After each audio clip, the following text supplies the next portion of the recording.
사실 저는 이거 바이블 아카데미를 한다고 했을 때 별로 기대를 안 했습니다. 그런데 참석하니까 너무 좋아요. 우리 교회에, 우리 교단에 이렇게 능력 있는 목사님들이 많이 계신 줄을 몰랐습니다.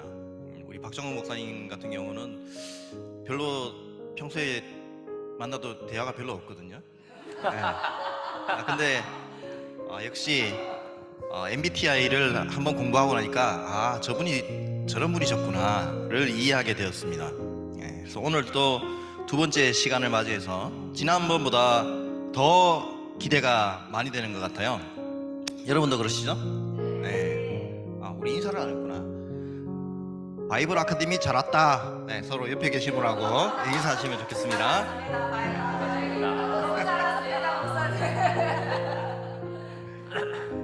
자, 우리 시작하기 전에 우리 윤상현 집사님 나오셔서 기도해 주시겠습니다.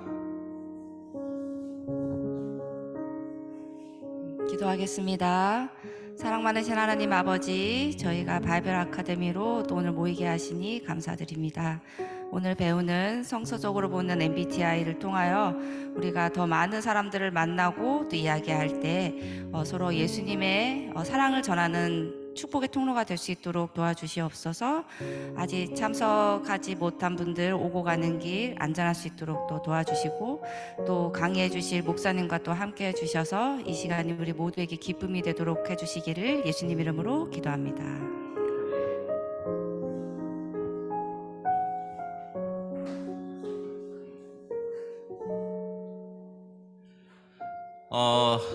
강의가 너무 좋은데요. 저희만 듣기에는 너무 아깝죠. 그래서 주변에 계신 분들에게 홍보를 많이 해주시면 좋겠습니다. 여러분들이 얼마나 자랑을 하시냐에 따라서 저희 바이블 아카데미가 또 더 이렇게 활성화될 수 있으리라 생각이 듭니다. 자, 우리 바로 목사님 나오셔서 MBTI 두 번째 강의 하도록 하겠습니다.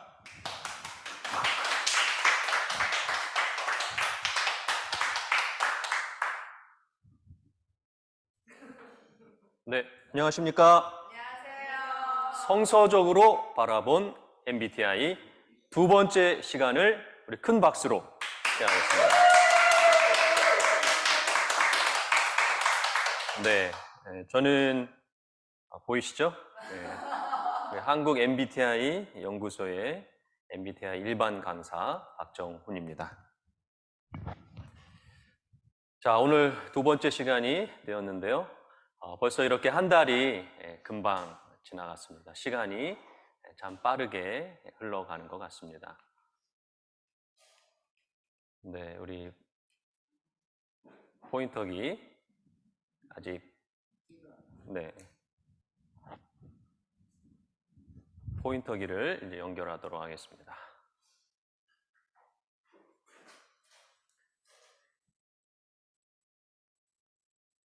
우리 원고가 보일 수 있게 좀 해주시면 좋을 것 같은데요. 자, 우리 MBTI, 인간을 이해하는 데 있어서 너무나도 도움이 되는 그러한 도구 가운데 하나입니다. 우리가 신앙생활을 하면서 하나님에 대한 이해에 대하여 굉장히 많은 신경을 쓰고 애를 많이 씁니다. 그것이 신앙생활이기 때문에 그렇죠.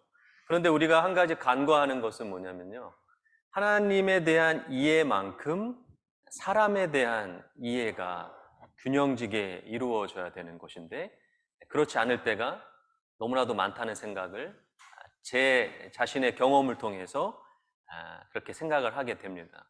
여러분들은 어떻습니까? 하나님에 대한 사랑과 하나님에 대한 이해를 우리가 계속해서 애를 쓰면서 신앙생활을 하는 반면에 인간에 대한 이해에 대하여 우리는 그것만큼, 하나님에 대한 만큼, 하나님의 사랑에 대한 만큼 이웃에 대한 사랑, 인간에 대한 사랑이 부족할 때가 너무나도 많다는 생각을 합니다. 그래서 하나님을 믿음에도 불구하고 인간관계에 어려움을 겪고 살아가는 것이죠. 하나님을 사랑하면 그만큼 인간관계도 더 좋아야 되고 인간에 대한 이해도 더 깊어야 된다는 것이 하나님의 뜻이죠. 하나님을 사랑하고 이웃을 사랑하라고 했기 때문에 그렇습니다. 그러므로 이 MBTI를 통해서 우리는 인간 이해에 대하여 굉장히 큰 도움을 받을 수 있다는 것입니다. 여러분들은 인간을 잘 이해하면서 살아가고 계시는지 모르겠습니다. 자, 그러면 우리 서로를 좀 이해하는 시간을 먼저 가져보려고 하는데요. 여러분들 지난 시간에 제가 그 손가락으로 사랑에 대해서 한번 좀 심리 테스트를 해봤는데 전혀 쓸데없는 그러한 인터넷에 떠도는 이야기였죠. 오늘은 과학적으로 증명이 된 또 여러 실험의 결과로 인해서 우리가 믿을 만한 실험을 한번 해보도록 하겠습니다. 지금 화면에 보이시는 손이 왼쪽 손인데요. 여러분들 왼쪽 손을 보시면 두 번째 손가락과 네 번째 손가락의 길이가 차이가 있습니다. 자, 화면에서 보시는 것처럼 테스토스테론은 남성 호르몬인데요. 여러분들이 엄마 뱃속에 있을 때 남성 호르몬이 많이 노출되면 네 번째 손가락이 길게 됩니다. 남성에 관한 경우죠. 남성은 남성 호르몬이 많이 있으니까요. 남성들은 네 번째 손가락이 길고요.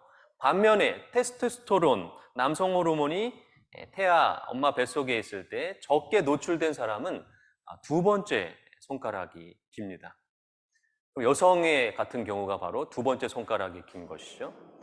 그런데 나는 여성인데 네 번째 손가락이 긴 분 계세요?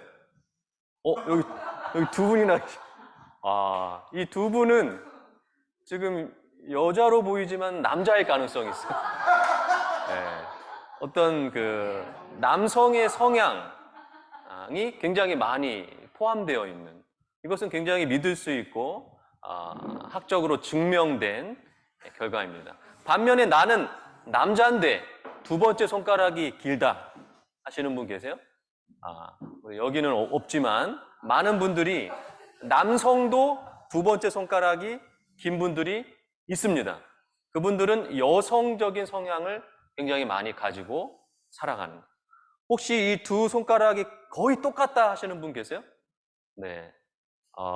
이 두 손가락이 거의 똑같은 분들은 천재일 가능성이 있어요. 네, 우리 김혜영 집사님. 네.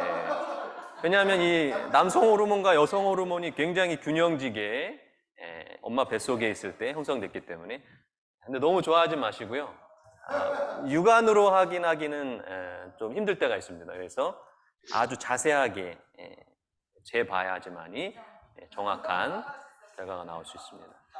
네, 우리가 좀 서로 이해하는 시간이 된 것 같아요. 우리 여자처럼 보이지만 남자 같은 분들도 여기 계시고 좋습니다. 서로를 이해하는 것이 이렇게 중요합니다. 이해하지 않으면 우리는 다른 사람을 오해하게 되기 때문에 그렇습니다. 그러면 인간관계에 여러 어려움이 생기고 갈등이 생길 수밖에 없다는 것이죠. 사자와 소가 사랑을 했습니다. 놀라운 일이 일어나죠. 사자와 소가 어떻게 사랑할 수 있을까? 정말 있을 수 없는 일이 일어났어요. 사자가 남자고 소가 여자입니다. 이 남자와 여자는 서로를 너무 사랑했어요. 그래서 남자가 하루는 사랑하는 여자에게 선물을 주고 싶은 마음이 생겼습니다. 또 여자도 사랑하는 남자에게 선물을 주고 싶은 생각이 들었어요. 그래서 자기가 가장 좋아하는 음식을 요리를 해서 만들었습니다. 우리 여자 소는 무엇을 만들었을까요? 아주 맛있는 샐러드. 너무 좋아해 자기가. 그래서 이 남자가 너무 좋아하겠지 하고 샐러드를 줬지만 이 남자는 먹을 수가 없었어요. 상처를 받았습니다. 그러나 이 남자는 그 상처를 이겨내고 좋아. 나도 좋아하는 음식을 여자에게 선물로 줘야 되겠다. 자기가 제일 좋아하는 고기를 소에게, 여자에게 줬지만 먹을 수가 없었습니다. 결국 이 남녀는 음식 문제로 헤어지게 됐습니다. 결혼을 앞두고 음식 문제로 헤어지게 됐어요. 헤어질 때 이 두 사람이 공통적으로 이야기한 말이 있습니다. 그 말은 무엇일까요? 나는 그래도 최선을 다했어. 여러분 정말 최선을 다했습니까? 이게 정말 최선이에요? 내가 생각하는 최선이 다른 사람에게는 최선이 아닐 수도 있다는 생각을 해본 적이 있으신가요? 네, 우리는 그렇게 살아갑니다. 우리의 생각대로, 우리의 방식대로 내가 가지고 있는 성향, 그리고 내가 가지고 있는 생각대로 살아갑니다. 사람들을 그렇게 판단하죠. 우리 JDTS, 우리 제자훈련 가운데 우리 부부교육, 이성교육 책에 나와 있는 5가지 사랑의 언어, 게리 체프먼, 제가 너무나도 좋아하고 부부관계에 있어서 정말로 우리들에게 큰 도움을 주는 학자입니다. 5가지 사랑의 언어를 이분이 찾아낼 수 있었다는 것은 제가 개인적으로 너무나도 감사하게 생각합니다. 탁월한 어떤 성향이라든지 우리가 사용하는 여러 가지 유형론을 넘어서서 사랑의 언어가 있을 수 있다라고 하는 그 관점을 우리들에게 보여준 것은 너무나도 탁월한 귀한 학자가 아닌가라고 생각합니다. 아마 기독교적인 관점으로 이분이 또 우리들에게 주는 그런 메시지가 있다라고 생각이 들어요. 자, 게리 체프먼, 사랑의 언어, 우리가 잘 알고 있습니다. 사람의 사랑의 언어가 5가지 정도 있을 수 있다라고 이야기한 것이죠. 먼저 내가 어떠한 언어를 가지고 있는지를 알아야 되고 다른 사람이 어떠한 언어를 가지고 있는지를 반드시 알아야 됩니다. 여러분들은 어떤 사랑의 언어를 가지고 살아가고 계십니까? 제가 이 사랑의 언어 때문에 아주 힘들었던 상처를 받았던 경험이 있습니다. 저는 제 아내에게 1년에 2번 요리를 해줬어요. 지금은 이제 많은 사람들이 이제 뭐 유튜브를 보고 남자들도 요리를 많이 하기 때문에 대단하지 않지만 제가 결혼을 했을 때 2008년 결혼했을 때는 정말 드문 일이었어요. 남자들이 아내에게 요리를 해준다. 참 멋진 남자 아닙니까? 저는 자부심이 있었어요. 결혼기념일 그리고 생일에 아내에게 맛있는 요리를 해줬습니다. 그런데 한 번은 제 아내가 그런 말을 하는 거예요. 그 음식 안 해줘도 된다. 음식 안 해줘도 되니까 나에게 평소에 더 많이 웃어주고 더 많이 대화해주고 더 많이 같이 있어줬으면 좋겠다 라고 이야기하는 거예요. 제 아내가 가지고 있었던 그 사랑의 언어는 사랑을 확인해주는 말이라든지 함께 보내는 시간을 사랑의 언어로 가지고 있었죠. 저는 선물이라고 하는 사랑의 언어를 가지고 있었기 때문에 제가 가지고 있는 사랑의 언어로 사랑을 표현하면 상대방은 전혀 사랑이라고 느끼지 못한다는 것입니다. 우리가 얼마나 사람을 이해하는 것이 중요한지를 나타내주는 예가 아닌가라고 생각이 듭니다. 지난 시간에 제가 보여드렸죠. 제가 너무나도 좋아하는 한 이야기죠. 꽃을 너무나도 사랑했던 이 소녀는 매일 꽃에게 물을 주었습니다. 사랑하는 마음, 너무 사랑해서 그랬어요. 이 꽃이 잘 자라기를 바라는 마음에서. 그러나 꽃은 하루가 다르게 시들어 갔습니다. 꽃을 정말 이 아이가 사랑했다면 가장 먼저 무엇을 해야 되냐면 이 꽃이 어떤 꽃인지를 공부를 했어야 돼요. 알아봤어야 돼요. 이 꽃은 일주일에 한 번만 물을 줘야 되는 꽃이었음에도 불구하고 자신의 사랑의 방식으로 물을 매일 줬기 때문에 그 꽃은 죽어버렸습니다. 이 꽃의 죽음에 대해서 저는 너무나도 가슴이 아프고 이 아이처럼 내가 살아가고 있다는 생각을 끊임없이 하게 돼요. 나의 사랑의 방식 때문에 누군가는 아파하고 있고 죽어가고 있을지도 모른다는 굉장히 심각한 생각을 하게 됩니다. 그러므로 여러분, 이 MBTI라고 하는 도구를 통해서 우리가 사람을 이해할 수 있다면 우리는 사람을 살릴 수도 있습니다. 이것은 성서적으로도 우리에게 너무나도 귀한 기별 가운데 하나라고 생각이 들어요. 하나님은 끊임없이 하나님을 사랑하고 이웃을 사랑하라고 말합니다. 그러나 우리는 하나님을 사랑하는 것만큼 이웃을 사랑하지 못할 때가 너무나도 많이 있다는 거예요. 여러분, 좋은 놈, 나쁜 놈, 이상한 놈이라고 하는 영화가 있었습니다. 제가 오늘 이 영화의 내용에 대해서 이야기하고 싶은 건 아니에요. 그런데 저는 이 영화에서 깊은 영감을 받았는데 그것은 뭐냐면 이 제목이 너무 마음에 드는 거예요. 이 제목을 지은 사람에게 정말 감사하고 싶어요. 와, 어떻게 이런 제목을 지었을까? 좋은 놈, 나쁜 놈, 이상한 놈. 여러분 가만히 생각해 보세요. 이 세상에는요, 좋은 놈이 있고 나쁜 놈이 있고 이상한 놈이 있습니다. 그런데 여러분 생각해 보세요. 우리가 다니는 교회에 좋은 놈이 있고요, 나쁜 놈이 있고 이상한 놈이 있습니다. 여러분 그렇습니까? 여러분 왜 좋은 놈은 왜 좋을까요? 나랑 성향이 맞기 때문에 좋은 놈이에요. 그럼 이상한 놈은 왜 이상할까요? 나랑 성향이 다르기 때문에, 이해가 안 되기 때문에 이상한 거예요. 그 이상한 것이 쌓이고 쌓이면 어떻게 돼요? 나쁜 놈이 됩니다. 나쁜 놈. 나쁜 놈은 차라리 괜찮아요. 나쁜 놈은 저 사람은 원래 나쁜 사람이니까 하고 이해하고 넘어갈 수 있어요. 근데 문제는 이상한 놈들이 너무 많아요. 우리 주변에, 우리 교회에 이상한 놈이 너무 많아요. 근데 더 큰 문제는 이상한 놈들은 자기가 이상하다는 걸 몰라요. 네, 그렇게 우리가 살아요. 우리가 이해를 하지 못하면 우리의 삶은 이상한 사람들과 살아가는 삶이 됩니다. 그리고 제 자신을 바라봤을 때 저는 이상한 놈이라고 생각했어요. 제 자신이. MBTI를 공부하기 전에는 나는 뭔가 좀 성격이 이상하다라고 생각했어요.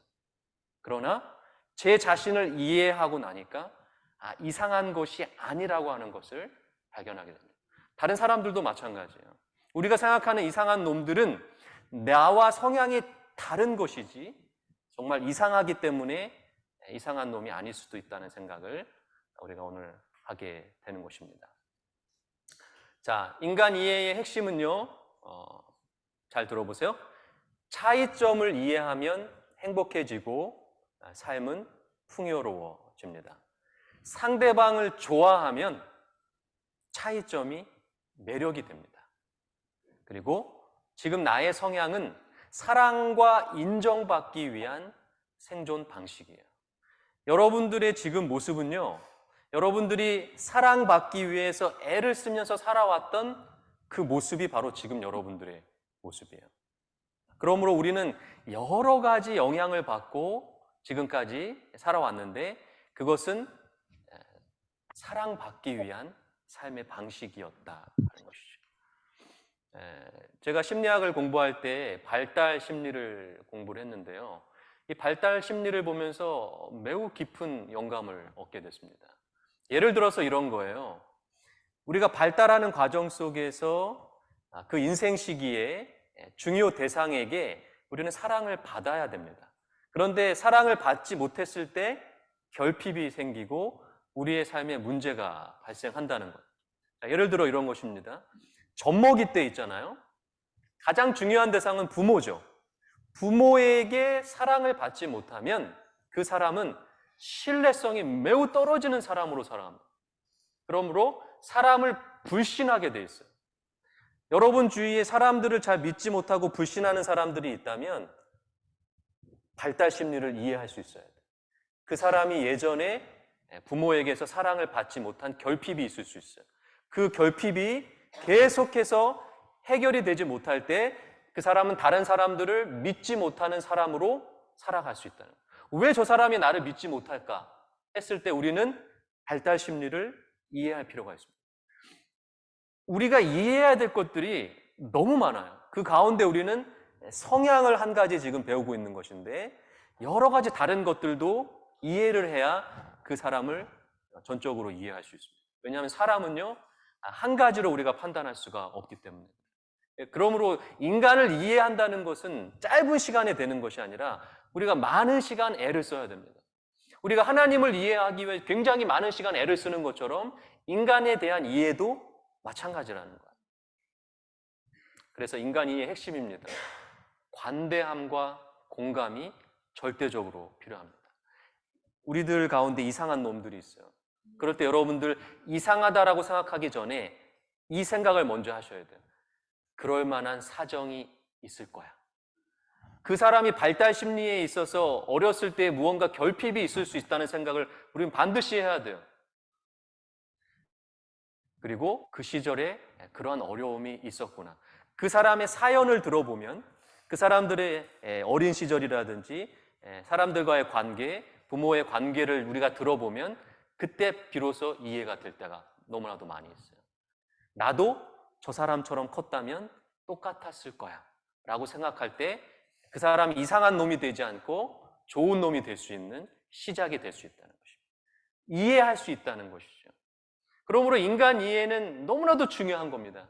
우리의 인간관계에 있어서 그리고 신앙생활에 있어서도 성서적으로도 너무나도 중요한 것이 인간 이해라는 것입니다. 여러분들의 삶은 어땠을까요? 여러분들 자신을 먼저 이해할 수 있어야 되고 오늘 이 시간들을 통해서 MBTI라고 하는 도구를 통해서 다른 사람을 이해할 수 있는 그러한 시작이 되기를 간절히 기도합니다. 제가 너무 좋아하는 이야기가 있습니다. 어미 판다의 이야기인데요. 어미 판다는요, 참 이상해요.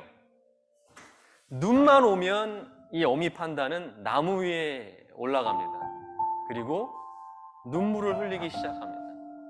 이 마을의 동네에 있는 동물들이 이 어미 판다를 이상한 놈이라고 이야기해요. 저 어미 판다는 너무 이상해. 이해할 수가 없는 거예요. 왜 눈만 오면 저렇게 나무에 올라가서 눈물을 흘리고 있을까? 정말 이상해. 저 이상한 어미 판다를 우리 동네에서 쫓아내야 돼. 우린 이해할 수 없어. 그러한 지경에까지 이르게 됐어요. 그런데 이 어미 판다에게는 사정이 있었어요. 어미 판다는 사랑하는 새끼 판다들이 있었습니다. 새끼 판다들과 행복하게 살고 있었는데요. 겨울이 되니까 먹을 것을 찾으러 나갈 수가 없어요. 동굴에서 살고 있는데 먹을 것을 찾으러 나가면 그 눈에 발자국이 찍히게 돼 있어요. 그러면 그 찍힌 발자국을 따라서 사냥꾼들이 이 어미 판다와 새끼 판다를 해치기 위해서 동굴로 들어올 수 있기 때문에 나갈 수가 없어요. 그러나 새끼들을 살리기 위해서 어쩔 수 없이 어미 판다는 나갑니다. 아니나 다를까 사냥꾼이 들어와서 새끼 판다들을 해칩니다. 그 이후로 어미 판다는 눈만 오면 나무 위로 올라갑니다. 그리고 눈물을 흘립니다. 왜 그랬을까요? 나무로 올라간 이유는 눈에 찍힌 자신의 발자국을 볼 수가 없고 내 발자국 때문에 사랑하는 내 자식들을 잃었던 그 순간을 떠올리는 거예요. 그래서 눈물을 흘립니다. 이 사정과 이 사연을 그 동네의 동물들이 알았다면 어땠을까요? 분명히 어미 판다를 이해했을 겁니다. 여러분, 우리가 정말 이해하지 못하는 그 사람에게도 이유가 있다는 사실을 기억하십시오. 사연이 있다는 것. 이유를 우리가 알게 되면 이해할 수 있는 시작이 됩니다. 인간 이해의 핵심입니다. 자주 부정적인 말이 무심코 나오는 사람은 불안함이 많은 사람이라 그래요. 그리고 허세가 심한 사람은 사실 마음의 안정을 원하는 사람이라고 합니다. 이해할 수 있어야 됩니다. 우리가 바라보는 그 사람의 겉모습은 그 겉모습이 다가 아닐 수 있다는 거예요. 부정적인 말을 많이 하는 사람들을 이해하려면 저 사람이 불안함이 많은 사람이구나. 우리는 그 사람을 이상하다라고 생각하기보다 도와주어야 되겠다라고 하는 마음을 먼저. 그것이 그리스도인들의 인간관계의 핵심이에요. 내가 이해 안 되고 나를 미워하고 나에게 상처를 주는 사람들에 대한 우리의 태도는요, 가장 먼저 도움이 필요하구나, 결핍이 있구나 라고 하는 것을 이해해야 됩니다. 굉장히 이상하고 굉장히 사람들과 관계가 힘든 사람일수록 결핍이 심한 것이죠. 그러므로 그 사람은 비난을 받아야 될 사람이 아니라 도움을 받아야 될 사람이다 라는 것을 기억을 해야 되는 것입니다. 자, 격려를 건네는 사람들이 있습니다. 좋은 부분이에요. 좋은 모습이죠. 그 사람은 잘 되기를 바라는 진심 어린 마음이 있기 때문이고요. 잘 들어주는 사람은요, 마음에 여유가 많이 있기 때문에 그렇게 하는 거야. 그 겉모습 속에 담겨져 있는 또 다른 그 사람의 모습을 우리가 이해할 수 있어야 됩니다. 공감과 위로의 말을 자주 잘하는 사람은요, 사랑이 많이 있기 때문에 그런 거예요. 그래서 말이 곧 인성이고 인성이 곧 그 사람의 하루를 만들어내게 됩니다. 성서적으로 바라본 MBTI, 우리 지난 시간 복습을 해보겠습니다. 성서적으로 MBTI가 왜 중요한가? 누가복음 10장 27절의 말씀을 나누었었죠. 하나님께서 우리에게 이렇게 명령하셨습니다. 마음을 다하여 목숨을 다하여 힘을 다하여 하나님을 사랑하라. 당연하죠. 우리는 하나님을 사랑하기 위해서 교회에 왔고 신앙생활을 하고 있습니다. 그런데 문제는 그 다음입니다. 하나님은 하나님을 사랑하는 만큼 너의 이웃을 너의 몸과 같이 사랑하라 라고 말했습니다. 이 두 가지가 반드시 균형을 이루어야 하나님의 명령에 따르는 하나님의 제자로 우리가 살아갈 수 있다는 거야. 그런데 아무리 생각해도 균형이 깨져버렸어요.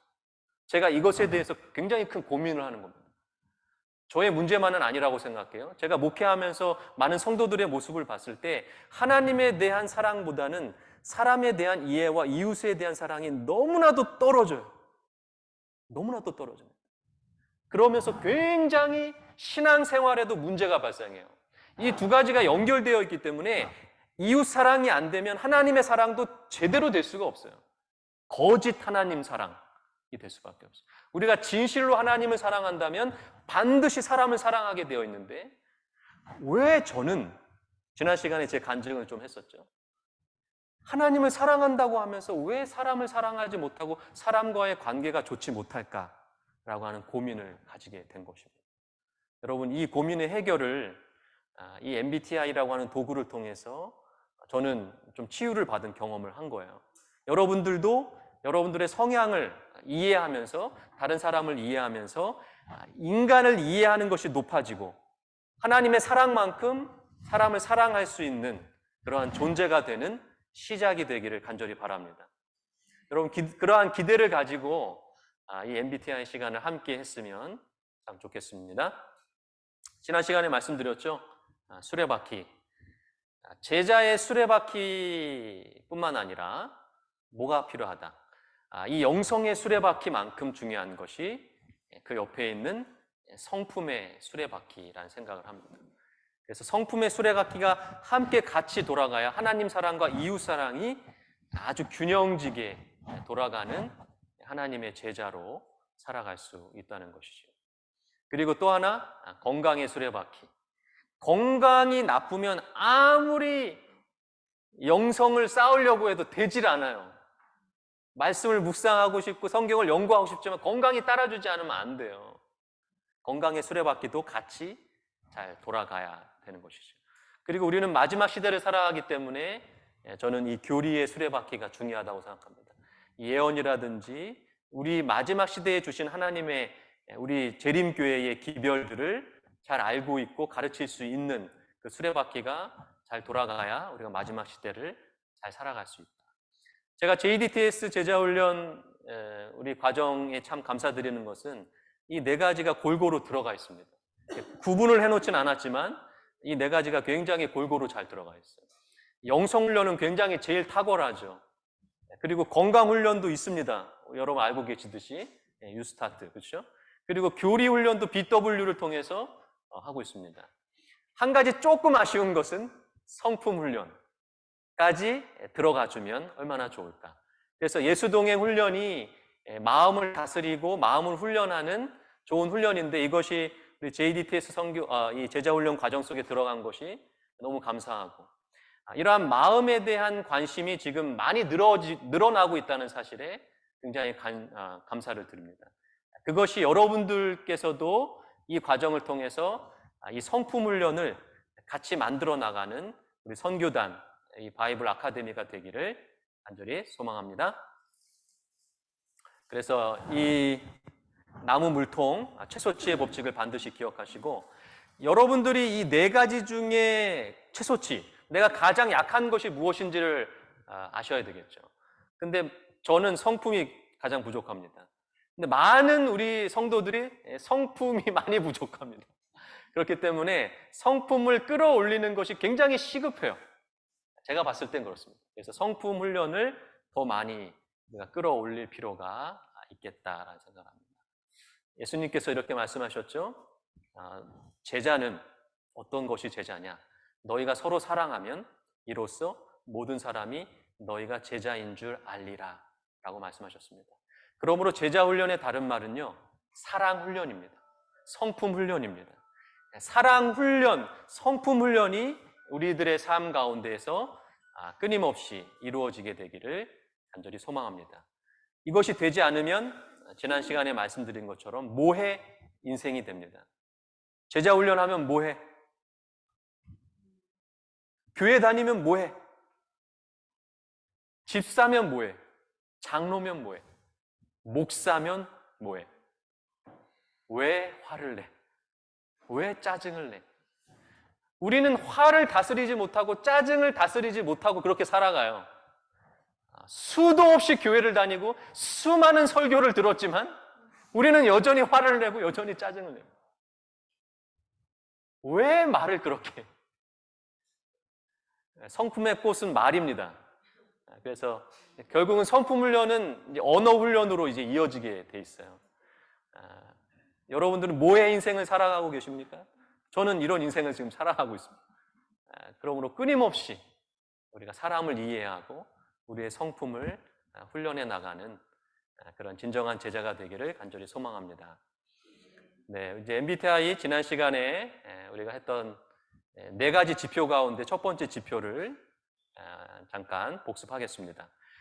이 MBTI 연구소가 이 MBTI를 성장 프로그램이라고 이름을 붙인 것에 대해서 저는 굉장히 공감하고 감사를 드립니다. 여러분, 이 MBTI 검사를 다른 진단 검사처럼 생각하시면 절대 안 돼요. 이것은 IQ를 검사하는 검사가 아닙니다. 그러므로 제 결과가 5번이나 바뀌었다고 말씀드렸죠. 이것은 내 성향, 내 성격을 찾아가는 성장 프로그램이에요. 나를 알아가고 다른 사람을 이해하는 성장 프로그램입니다. 성향을 이해하는 것은 여러분이 생각하는 것보다 너무나도 우리 인생에 중요합니다. 그리고 갈등을 줄일 수 있는 굉장히 큰 힘이 됩니다. 이 MBTI 지난 시간에 말씀드린 것처럼 이름의 뜻이 마이어스와 브릭스, 이 모녀가 만든 타입 인디케이터, 심리 검사다라는 뜻입니다. 그래서 MBTI, 마이어스와 브릭스가 만든 검사다. MBTI의 특징과 목적 여러분 기억하시고, 제가 여러분들에게 구매해드린 그 검사 용지를 하실 때에 이것을 반드시 인지하시고 하셔야 돼요. 맞고 틀린 답이 없어요. 정답이 없는 겁니다. 그리고 내 유형이 다른 유형보다 좋다 이렇게 말할 수 없습니다. 이 병들거나 건강한 성격 유형은 없어요. 그냥 다른 것뿐이에요. 유형이 다른 것뿐. 모든 유형은 다 같이 있습니다. 근데 제가 지금 MBTI가 유행이 되면서 고맙긴 한데 아쉬운 건 뭐냐면 사람들이 이렇게 MBTI를 이해해요.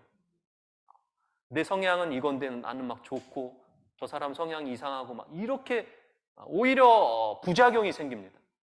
그러므로 여러분들이 이 MBTI의 특징과 목적을 반드시 아시고 검사하실 때 검사 오리엔테이션을 읽어보시고 하시기를 바랍니다. 제가 처음에 검사 결과가 잘못 나온 이유는 뭐냐면 목회자라고 하는 틀을 가지고 검사를 했기 때문에 내가 되고 싶은 걸 체크를 하는 거예요. 나도 모르게 전혀 다른 성향이 나오게 됩니다. 그러므로 될 수 있으면 편안한 상태에서 편안한 시간에 그런 심리 상태에서 여러분들이 검사를 하셔야 돼요. 여러분들의 생각보다 여러분들의 직업이 많이 반영이 돼요. 국어 선생님은 국어 선생님처럼 체크하고요. 희한해요. 그 틀을 벗어내기가 너무 힘들어요. 그러면 최대한 편안한 시간에 해주시면 좋겠습니다. 시간 제한이 없기 때문에. 근데 이 문제를 체크하실 때 너무 오래 생각하시면요 왜곡돼요. 그렇기 때문에 문제를 딱 봤을 때 나한테 그냥 확 느껴지는 걸 체크하시는 확 끌리는 거 빨리 체크하시는 것이 훨씬 좋다. 지난 시간에 첫 번째 지표를 했죠. 외향과 내향이 있습니다. 이 외향과 내향은 사람들이 가장 많이 아는 성향이지만 가장 많이 오해되는 성향이라고 그랬어요. 왜냐하면 이 기준을 사람들이 모르기 때문에 그래요. 외향과 내향으로 분류되는 겉모습만 보고 외향과 내향을 사람들이 판단하기 때문에 문제가 발생하는 거예요. 외향과 내향, 영어에 담겨져 있는 뜻처럼 extroversion이잖아요. 에너지의 방향이 외향, 바깥쪽으로 표출되는 사람, 그리고 내향은 안쪽으로 들어가는 사람. 그 방향의 차이에 따라서 우리는 외향으로 살아가고 내향으로 살아간다. 제가 숙제를 내드렸어요. 여러분들이 정말 외향인지 내향인지 이 탐색이라 그러죠. 검사를 하지 않았지만 탐색할 수 있어요. 탐색의 결과와 검사의 결과가 같을 수도 있고 다를 수도 있어요. 다른 이유는 이 검사가 할 때 여러 가지가 들어가서 그리고 오히려 탐색이 더 정확할 수 있어요. 자기를 이제 계속 탐색하면서 내 에너지 방향이 어느 쪽으로 쓰여지는지. 그리고 가장 많이 하는 질문이 이거예요. 100% 외향, 100% 내향은 없어요. 근데 제가 설명할 때는 극단적인 설명을 해요. 점수가 높은 사람들을 설명하기 때문에 여러분들이 어느 정도의 위치에 있는지를 여러분들이 찾으셔야 돼요. 만약에 외향과 내향의 점수가 있는 사람들은 외향과 내향을 모두 가지고 있어요. 그런데 사람은 100% 중간은 없습니다. 어느 한쪽으로 치우쳐 있어요. 그럼 내가 어느 한쪽으로 치우쳐 있는지를 찾아내야 내 옷을 발견하게 되는 거예요. 자, 그래서 폭넓은 인생을 추구하죠. 외향은. 내향은 깊이 있는 인생. 외부 활동, 내부 활동 이런 차이를 가지고 살아갑니다. 말로 표현하는 거 좋아하고요. 내향은 글로 표현합니다. 외향은 적극적으로 행동하고, 그러니까 적극적이라고 하는 가치가 외향과 내향이 달라요. 외향은 행동을 적극적으로 하고 내향은 생각을 적극적으로 해요. 똑같은 적극적이지만 다르다는 거죠.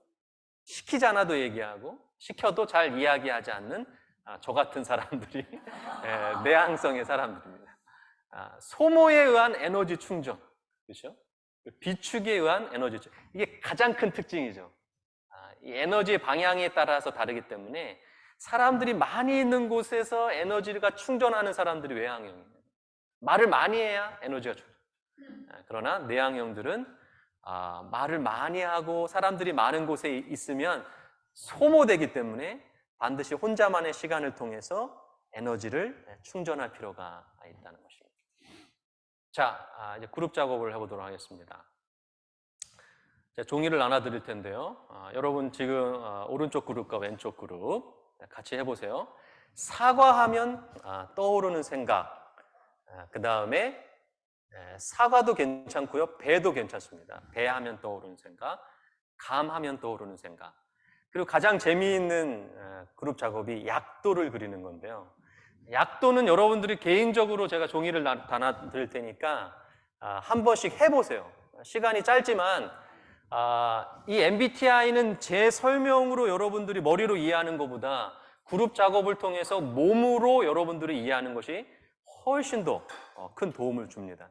그렇기 때문에 약도를 그려보시는데 여러분들 집에서 3,6대학까지 가는 약도를 한번 그려보세요. 그려보시면 됩니다. 자, 그룹 작업은 배하면, 사과하면, 감하면 떠오르는 생각들을 그냥 짧은 시간에 나눠주시고 잘 적어주세요. 우리 시간이 없기 때문에 한 분이 발표하지 않고 제가 적어주신 것을 제가 보면서 설명을 해드릴게요. 그러니까 발표하지는 않고 크게 잘 적어주시면 됩니다. 자, 근데 지금 이 그룹 작업은 우리가 검사를 한 분도 계시지만 지금 다 섞여 있잖아요. 지금 다 섞여 있기 때문에 대답이 다 달라요. 괜찮아요. 괜찮아요. 그러면 여러분들은 뭘 생각하시냐면 저 사람이 나랑 지금 같은 얘기를 하는지 다른 얘기를 하는지를 한번 생각해 보시면 더 재밌어요. 자, 그냥 떠오르는 생각을 너무 깊이 있게 생각하시면 안 되고 그냥 적으세요. 그냥.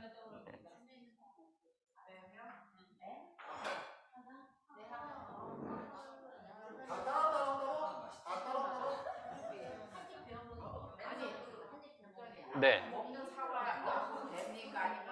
먹는 사과. 과일. 배, 사과, 감. 먹는 거.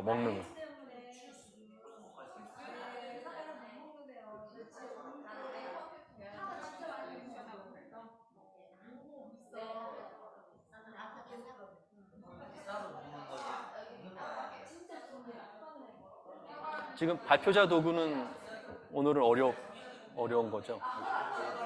발표자 도구로 지난번에 나왔는데 마이크 끌게요.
(20분까지)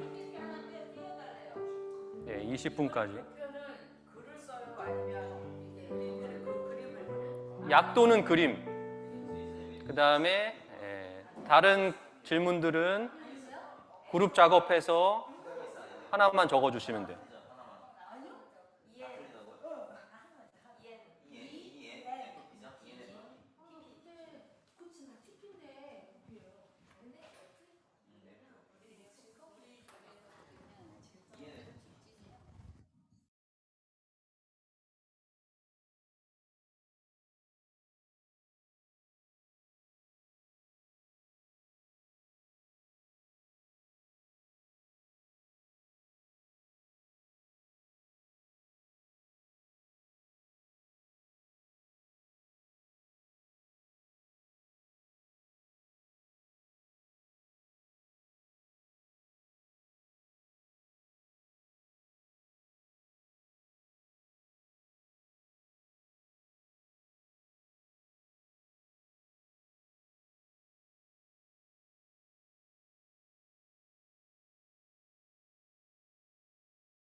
상의하시면 안 돼요. 네, 자신의 네네 자신의 성향대로 약도를 그려보시면 됩니다.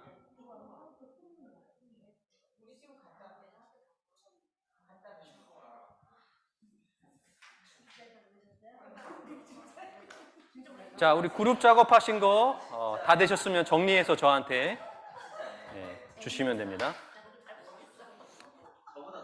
배, 사과, 감.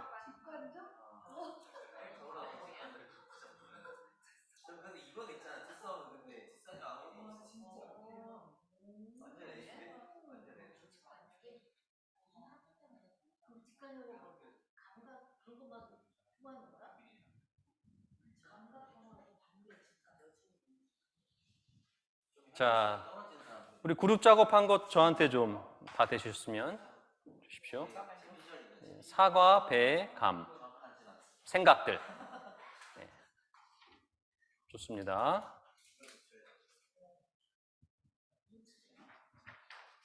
우리 약도 한번 다 그려보셨나요? 네. 좋습니다.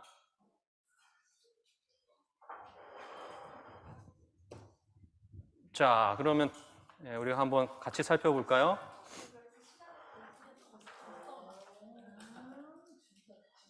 우리 제가 보는 방향에서 이제 오른쪽에 있는 우리 조에서 이렇게 그룹 작업 해주셨는데요. 배, 먹는 배,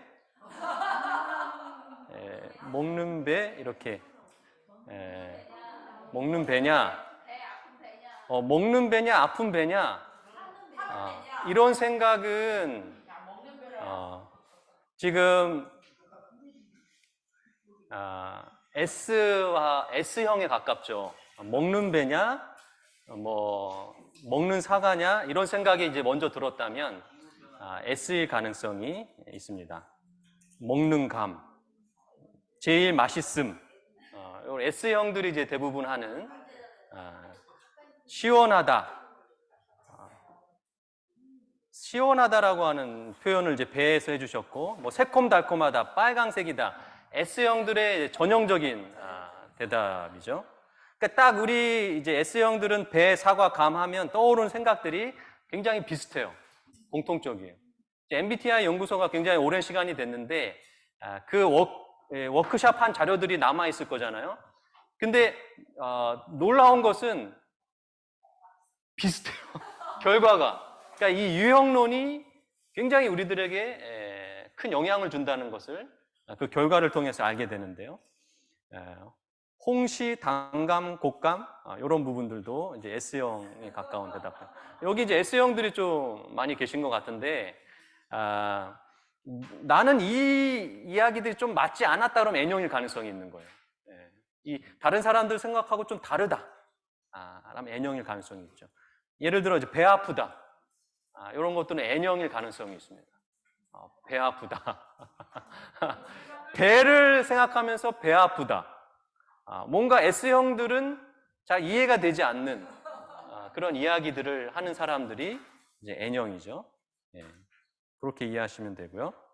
자, 우리 다른 쪽에 있는 우리 조에서 배하면 떠오르는 생각, 동음이여, 즙이 많다, 시원하다, 먹골. 이런 것들 이제 다 S형의 유형의 대답이죠. S형에 가깝죠. 이런 대답들이. 사과하면 떠오르는 생각, 맛있다. 뭐 맛있다. 뭐 이런 것들은 전형적인 이제 S형들이 가장 많이 대답하는 거고, 아삭아삭 이런 것들이 이제 N형일 가능성이 있죠. 아삭아삭 이런 표현들. 앞으로 못 먹는다?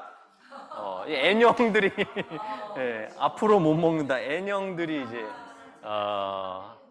전혀 상상하지 못한 대답들이 이제 N형들이 많이 나와요. 백설공주 뭐 이런 이야기들. 감하면 떠오르는 생각, 떨다, 수수께끼 이런 것들 N형. 여기 좀 N형이 계세요. N형이 좀 계세요. 아니요, 수수께끼. 수수께끼 이런 것들. 떨다는 전형적인 이제 S형이죠.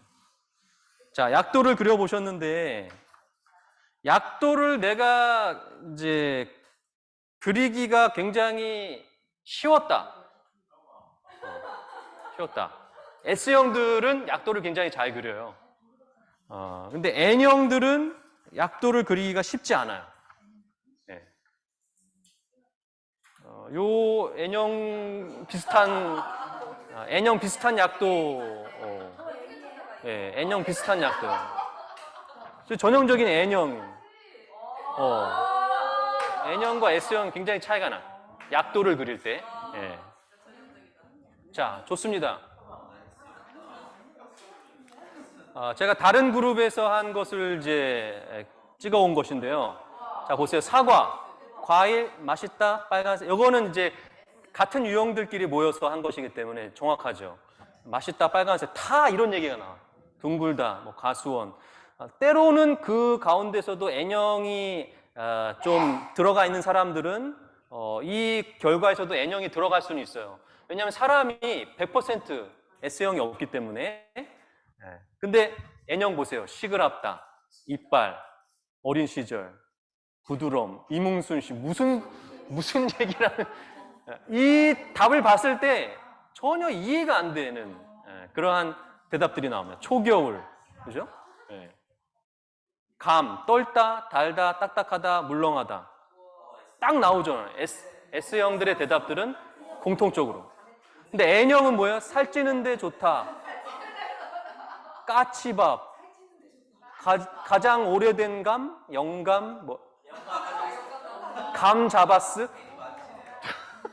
도대체 무슨 이야기를 하는지 이해가 되지 않는.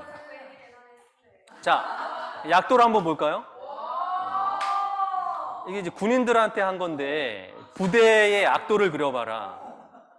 이 약도만 있으면 어디든지 찾아갈 수 있을 정도의 S형들의 약도고요. N형 보세요. 지금 일부러 이렇게 그린 게 아니고 잘 그리고 싶어도 그려지지가 않아요. N형들은. 그냥 짝대기 하나 그려놓고 자, 여기 보세요. 그렇죠? 확연히 차이 나죠?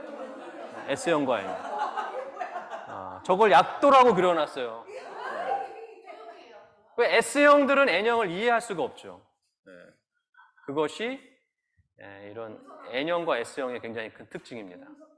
자, 이것을 바로 이제 감각형과 직관형이라고 말합니다. 감각형, 영어로 sensing이죠. 약자로 이제 S입니다. 사람들은 감각형으로 살아가고 직관형으로 살아갑니다. 직관형은 인투이션인데 그 인트로버전과 이니셜이 겹치기 때문에 I가 아니라 N으로 표시한 겁니다. 이해되셨죠? 사람은 감각형과 직관형으로 살아가는데 이 감각형과 직관형으로 살아가는 역시 기준이 중요합니다. 기준. 사람들은 정보를 수집하게 돼 있어요. 자연스럽게. 그것을 인식이라 그래요. 인식. 정보를 수집할 때 감각적으로 정보를 수집하는 사람이 있고 직관적으로 정보를 수집하는 사람들이 있습니다. 감각적으로 정보를 수집하는 사람들은 어떨까요? 여러분, 감각이라고 하는 것이 무엇입니까? 오감을 말하는 거예요. 오감. 정보를 수집할 때 오감으로 정보를 수집해요. 그렇기 때문에 이 사람들은 내가 지금 눈으로 보는 거, 그 다음에 귀로 듣는 거, 맛보는 거, 이게 중요한 거예요. 정보를 자연스럽게 그렇게 수집해요. 근데 직관은 뭐예요? 직관이라고도 하고 다른 말로 육감이라고도 합니다. 감각형은 오감, 직관은 육감. 육감은 뭐예요? 오감이 아닌 6번째의 감각이에요. 오감과 전혀 달라요. 육감. 예를 들어 이런 거예요. 뭐 이런 일은 있으면 안 되지만 결혼한 남편이 바람을 폈어요. 그럼 그 아내는, 그 여자는 바람을 핀 장면을 눈으로 목격하지 않아도 뭘로 알아요? 육감, 육감적으로 안다라는 그러한 느낌이 바로 직관이에요. 감각과 직관이라고 하는 말을 우리가 단어를 잘 사용하지 않기 때문에 여러분들이 잘 이해하셔야 돼요. 감각은 오감, 직관은 육감. 이렇게 이해하시면 됩니다. 육감으로 정보를 수집하는 사람들은 삶의 오감으로 정보를 수집하는 사람들과 굉장히 큰 차이를 가지고 세상을 살아가요. 자, 그래서 오감에 의해서 실태를 파악하는 사람들이 감각형이고 육감에 의해서 살아가는 사람들인데 이 N형들은 가능성을 굉장히 중요해서 그리고 의미를 추구합니다. 달라요. 그래서 감각형들은 현실적인 사람이다. 현실을 봅니다. 그러나 직관형들은 미래의 가능성을 봅니다. 그런 차이점을 가지고 세상을 살아가요. 감각형들은 정확하게 정보를 처리하지만 직관형들은 비약적으로 처리합니다. 예를 들어서 나무를 보는 거잖아요. 세세하게 보는 사람들을 감각형이에요. 근데 직관형들은 크게 봐요. 숲을 봅니다. 저는 이제 직관형인데 책을 보더라도 감각형들은 아주 자세하게 보잖아요. 근데 직관형들은 목차 딱 보고 책 다 봤다. 책을 다 본 것처럼 얘기를 해요, 또. 그게 직관형들의 특징, 큰 그림을 보고 살아가는 사람. 일관성, 일상성을 불편하지 않은 사람들이 감각형. 반복되는 일이 불편하지가 않아요. 일관성, 일상성. 근데 직관형들은 굉장히 그게 힘들어요. 반복되는 거. 변화와 다양성이 필요합니다.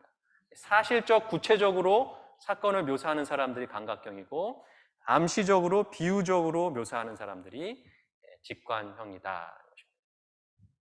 자, 제가 이 감각형과 직관형의 차이에 대해서 조금 더 자세하게 설명을 해보도록 하겠습니다. 자, 지금 제가 감각형과 직관형에 대해서 감각형이 높은 분들 그리고 직관형이 높은 분들에 대해서 이제 설명을 하도록 하겠습니다. 설명을 이제 잘 들어보시고 여러분들이 어느 위치에 있는지를 한번 좀 파악을 해주시면 좋을 것 같습니다. 다시 한번 설명해 드리지만 감각형이 높은 사람과 직관형이 높은 사람을 제가 이제 설명을 하는 거예요. 자, 좋습니다. 여러분, 직관형이 감각형을 바라볼 때, 저기 화면에 나오네요. 죄송합니다. 화면에 나오네요. 네. 자, 감각형, 직관형.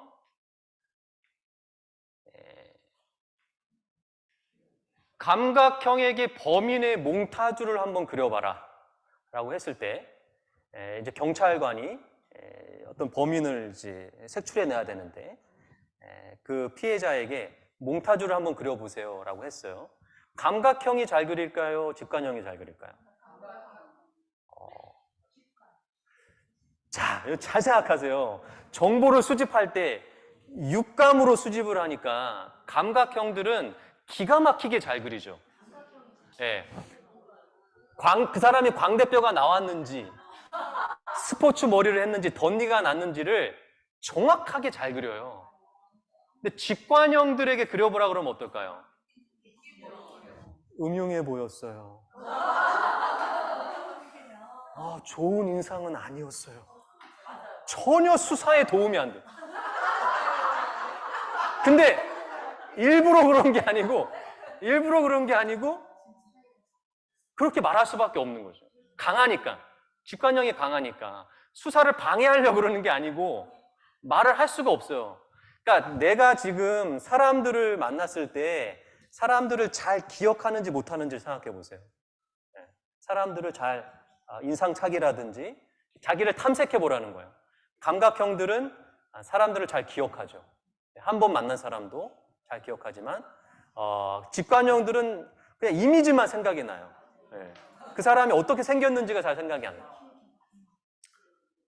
자, 감각형은 정확하게 측정하는 것, 이런 것을 잘하죠. 그리고 기록하는 것. 근데 문제는 감각형들이 직관형을 보고 직관형들이 감각형을 볼 때 서로를 비난한다는 거예요. 그게 문제예요. 성향을 이해하지 못하면 서로를 이해하지 못하기 때문에 이상한 놈이 돼요. 비난해요. 그러면 직관형들이, 감각형들이 일하는 모습을 보면 뭐라고 이야기할까요? 너는 왜 그것만 보냐? 비난하잖아. 왜 너는 그것만 봐? 직관형들은 아이디어가 많으니까 창의력이 풍부하잖아요. 자기 아이디어에 막 자기가 놀라.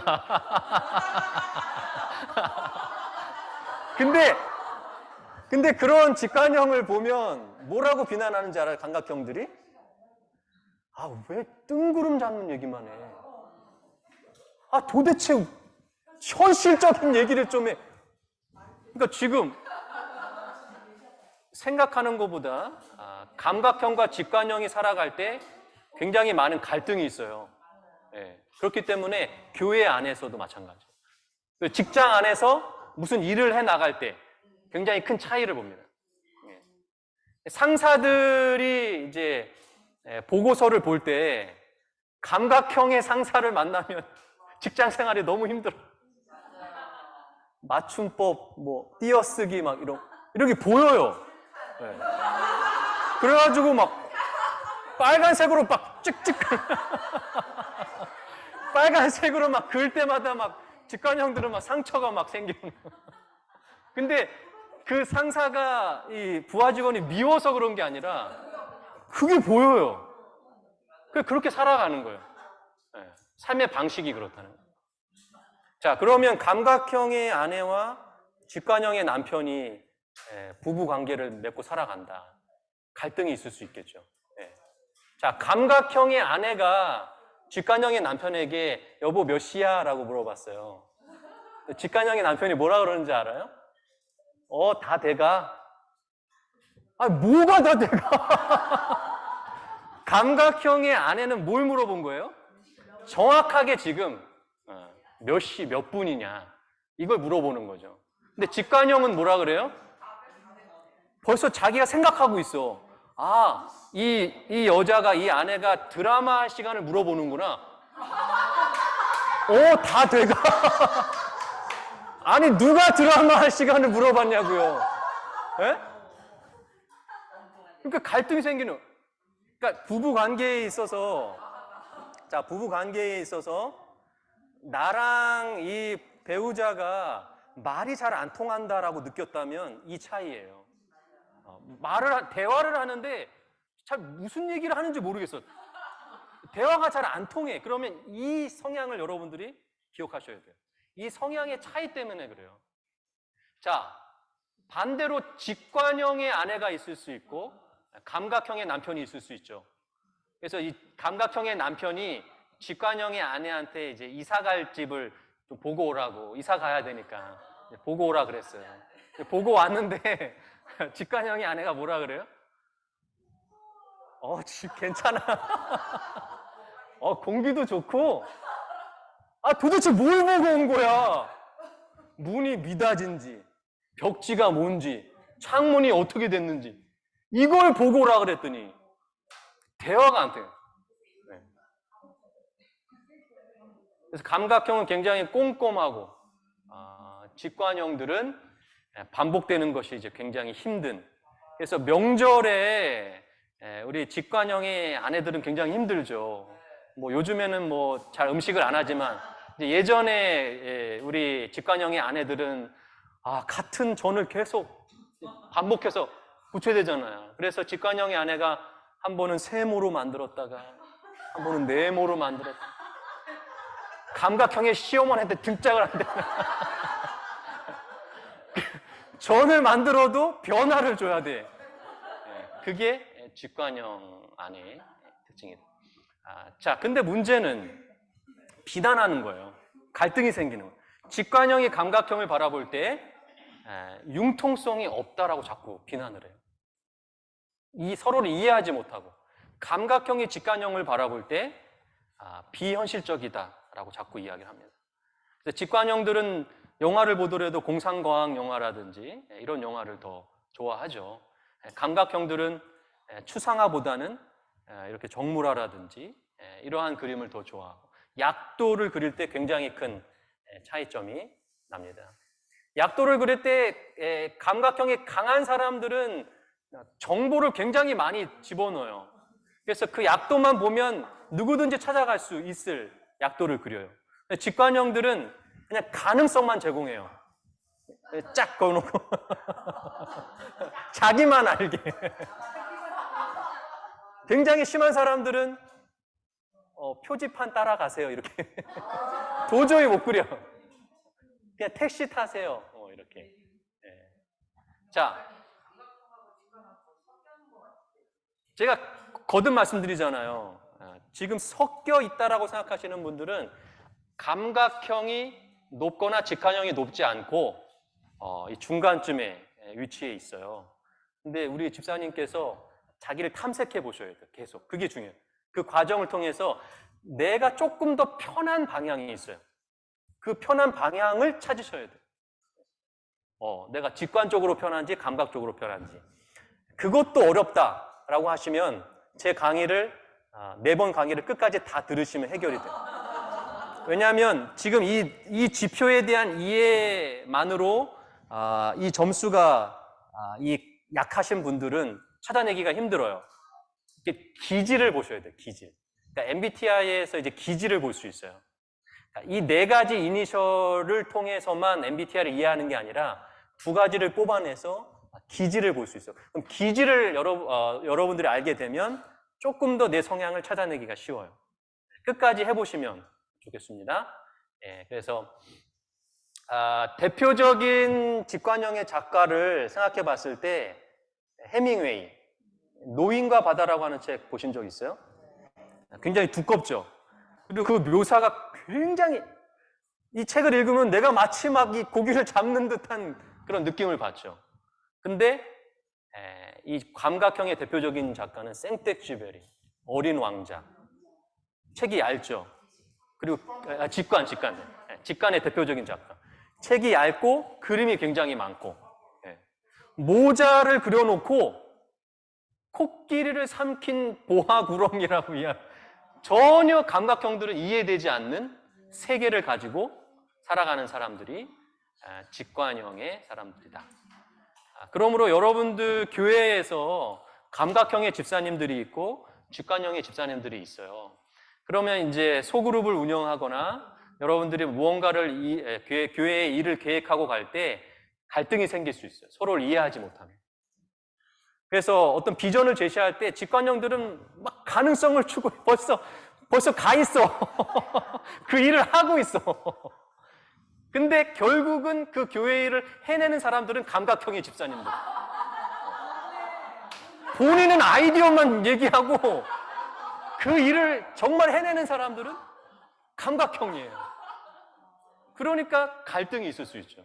그러면 감각형들은 교회 일은 나만 하는 것 같고 직관형들은 말만 하는 것 같아요. 근데 서로를 이해하지 못하면 그렇게 갈등이 생길 수밖에 없다. 자, 우리 머리를 잠깐 식히면서 이 영상의 주인공은 어떤 유형일까 한번 생각해 보겠습니다. 영상 나올 수 있을까요? 네. 누를까요? 자, 영상의 주인공은 어떤 유형?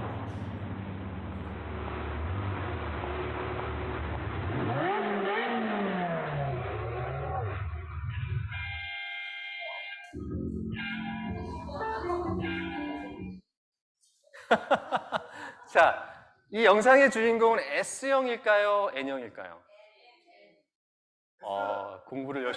공부를 열심히 잘하셨네요. 제 생각에도 뭐 검사를 해보지 않았기 때문에 모르지만 제 생각에도 N형일 가능성이 높다. 왜냐하면 S형이라면 이쁜 여자가 앞으로 지나갈 때 그 여자가 지금 무슨 색의 옷을 입었고 어떻게 생겼고 이런 것들이 정보가 수집돼요. 근데 가면서도 볼 수 있어요. S형들은. 근데 N형들은 갈 수가 없어요. 이미 이 여자와 좀 사귀고 있는 거예요. 벌써 생각 속에 많은 것들이 들어있어. 그래서 움직일 수가 없어요. 그게 N형의 특징이다. 자, 2번째 그룹 작업입니다. 이제 2번째 그룹 선호 지표입니다. 오늘 여기까지 하고 마칠 건데요. 자, 인정하고 칭찬받고 싶은 때를 한번 적어보세요. 인정하고 칭찬받고 싶을 때. 그 다음에 다른 사람에게 인정 또는 칭찬을 하게 되는 경우, 이 두 가지 해보시고, 가장 중요한 게 세 번째 질문이에요. 고이 여동생이 혹은 고이 딸이 임신을 했다.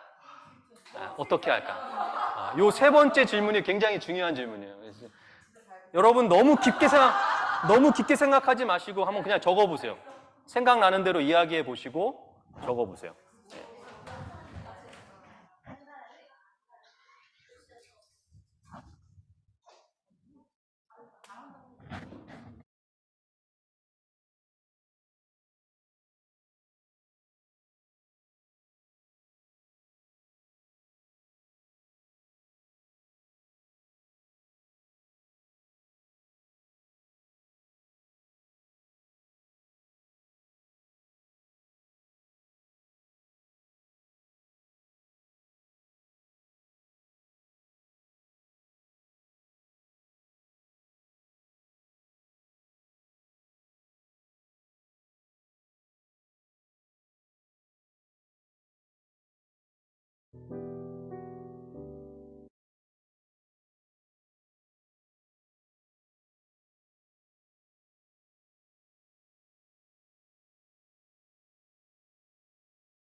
요 3번을 꼭 하셔야 돼요. 3번. 좀 적어주세요. 발표는 하지 않고 적어주시면.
네, 우리 다 되시면 내주시면 되겠습니다.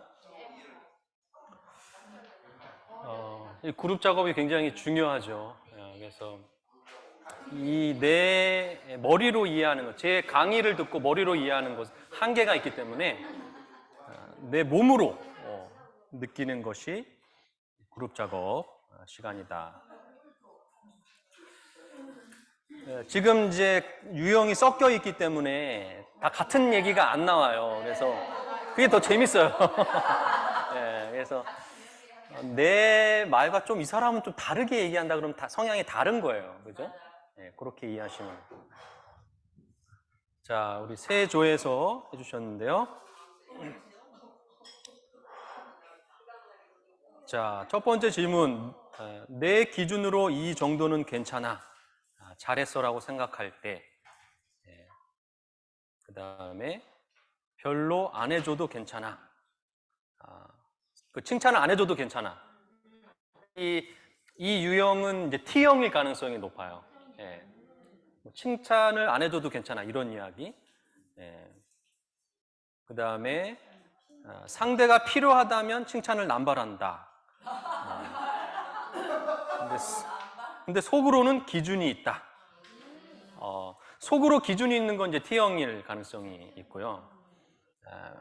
이제 남발하는 거는 F형인데 여기 이제 조건이 붙었잖아요.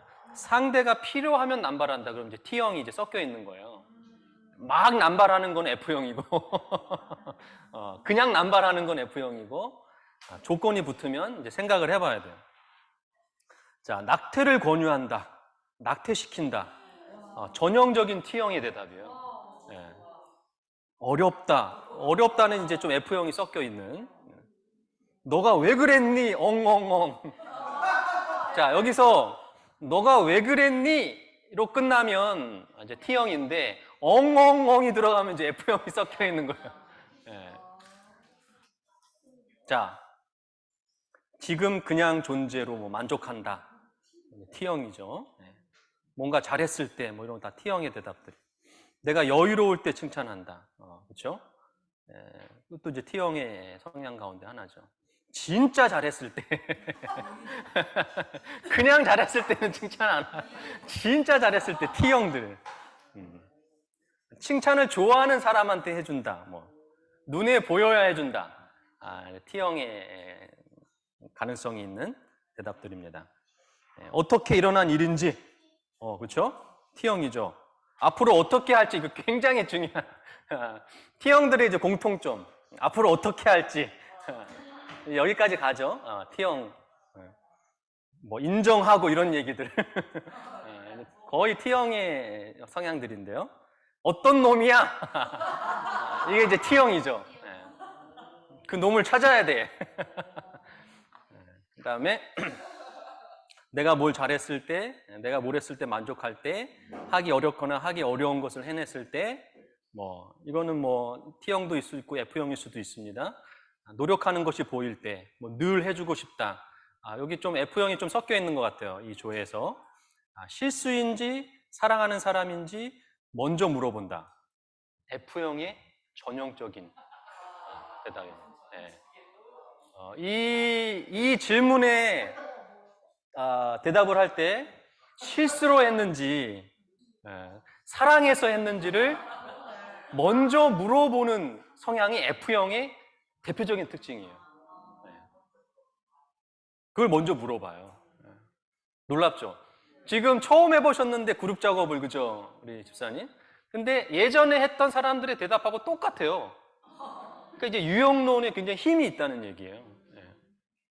설득을 시킨다, 뭐 화를 시킬 시간을 가진다, 대책을 세운다. 이건 이제 그 다른 유형이잖아요, 그죠? 똑같은 조인데 다른 얘기를 하잖아요. 마음의 상태를 확인한다. 이런 것들이 이제 F형이에요. 그다음에 뭐 확인하고 상황을 파악한다. 이런 것도 이제 T형이고. 자, 그럼 이제 T형과 이제 F형에 대한 것들을 이제 그룹 작업을 통해서 우리가 좀 느껴봤는데, 개인적으로는 저에게 굉장히 중요한 성향이에요. T하고 F형. 제가 굉장히 치유를 받고 이제 위로를 받고 했던 부분 가운데 하나가 이제 외향형과 내향형이고, 이제 T형과 이제 F형이에요. 저는 이제 외향과 내향형이 굉장히 강하고 T형이 굉장히 강한 사람이에요. 그래서 이 부분에 대해서 이해했을 때 제 자신을 굉장히 이해하는 데 도움이 됐어요. 여러분들에게도 그러한 도움이 되기를 바라면서 한번 또 설명을 해보겠습니다. 자, 다른 그룹에서 했던 결과인데요. 세 번째 질문이에요. 진상을 파악한다. 그죠? 뭔가를 파악해야 돼, T형들은. 예, 그죠?